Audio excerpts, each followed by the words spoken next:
এই যাই, এই দুইজন বসেন।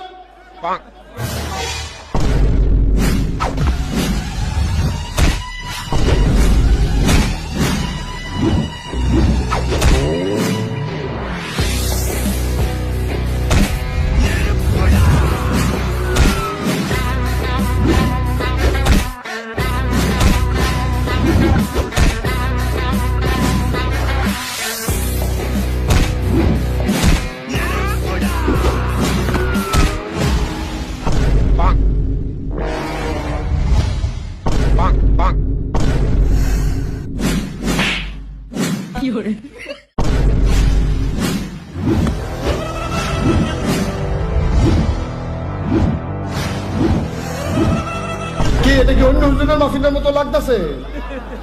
মনোদর্ব বইয়া থাকবেন, মনোদর্ব উঠতে যাবেন কে? এই হুজুর এটা হেঁকে না খাও, এটারে যাতা দিয়ে হয় না। তামাশা করে মনে করছে অন্য হুজুরের মতো। এই মাহফিলে আওয়ান যাইব, বহন যাইব, কাম লাগলে তারে কুল বালিশ বানাইয়া হুতন যাইব, উডন যাইত না।